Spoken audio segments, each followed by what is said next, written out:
This video is targeted towards people that are straight out of high school and are starting their post-secondary education, because that's the path that I was on.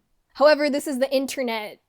Anyone can find this video. So if it happens to reach someone who is returning to education, older, or took a gap year or whatever, the best advice that I can give you is to bring your own perspective into your education. Talk about it when you're given the chance to. I have my notes here, by the way, and I feel like I can keep it visible because it adds to the whole student theme of the video. One of the best classes that I had in my first year was with people who were older, returning to school, already started their career elsewhere, switching up their degree plans, etc., etc. Them talking about their own individual experiences in class gave the professor a chance to make connections to it. Although your perspective may seem unrelated or irrelevant, trust me, if you bring it in there, you might be able to get something out of it and make the experience better for everyone. Your experience is valuable. I will be going into my second year of uni this September. Because this video is about my own experience, I can't talk about living on campus life, or living alone. Because I'm a commuter that lives with her parents. I go to a commuter school. However, I can say that this is an especially transitional period for teens to learn to communicate with their parents and guardians, especially in things like establishing curfews, boundaries, general quality of life, interpersonal relationship stuff. There may be a lot of crying, yelling, and misunderstandings if this is something new to you. Especially as a child of immigrants, I can relate to that. Specifically in the transition from teenager to young adult, this is a turning point and learning opportunity. Learning to advocate for yourself as much as it's safe to, and communicating starts at home. So bouncing off of that, I'm telling you to bring that to the classroom as well. Speak out, add to the conversation, and don't be afraid to ask questions, because I believe that a professor shouldn't make you uncomfortable to be unknowledgeable in their area of expertise. Especially in university, I feel like when instructors are faced with a bunch of generally 17, 18-year-olds, there's more of an acknowledgement from them that, hey, these are functioning adults that aren't fully knowledgeable in this area. They're not stupid in comparison to like your high school class or something. Along with all of that, study.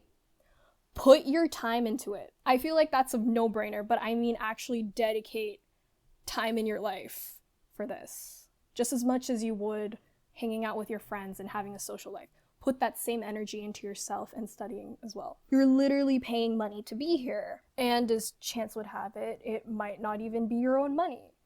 You know, loans and all that. I'm not saying that the how of funding your education adds or lessens its value, necessarily, but I'm saying it's better to pay once with interest rather than twice with interest because you failed the class or something. For this next point, when it comes to scholarships, I have a whole chunk, and I feel very emotional about this. Do not pay into any program that tells you that they will help you get a scholarship.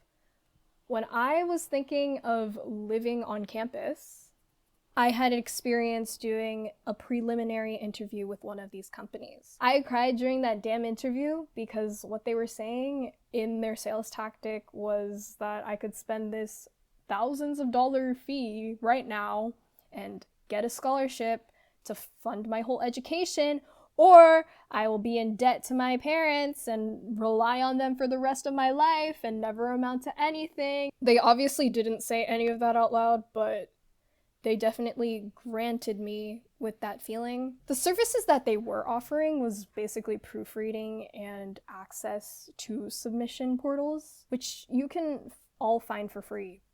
I'm telling you this right now. There are free portals to find scholarships, bursaries, and grants, free money for your education on websites. Not sponsored, and these are all Canadian. Student Awards, Scholarships Canada, Scholartree even. There are many more out there, just do your research. As for looking over your application writing pieces, most institutions have writing centers in which you can ask for proofreading and constructive advice in your writing. from people who have the education to give this knowledge. All free of charge, included in your tuition. Do not fall for these scummy, scammy, scheming companies. If you're doing digital note-taking, choose either a tablet or a laptop. In my personal opinion, I don't really think it's worth it to have both unless you're an artist or something. Personally, I prefer using my laptop for digital assignments, and to carry said laptop, I use a backpack. I recommend people to invest in a backpack, especially if you have heavy stuff or just have a long day on campus in general. One-sided shoulder pain is the true cost of your $200 tote. This is my backpack. She might be a little bit shabby to you, but she's my baby. There are backpacks on the market that look very sleek and professional. I used to use this black leather backpack that my dad just had laying around in the house, but it was too small for my needs. As for physical note-taking stuff, you don't need the fanciest stationery. Really, all you need is a notebook and a pen. But what I like using is my binder from 8th grade, along with just regular old lined paper.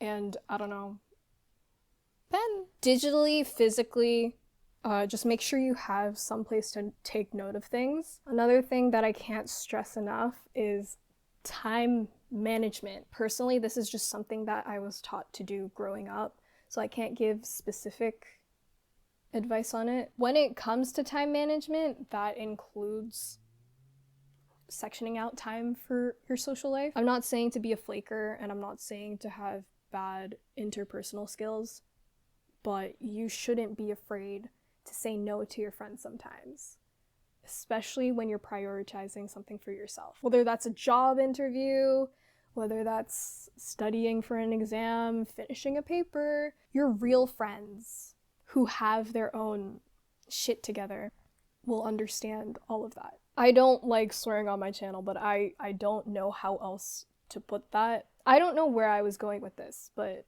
don't feel discouraged. So that was Misty, not my real name. That was my video for today.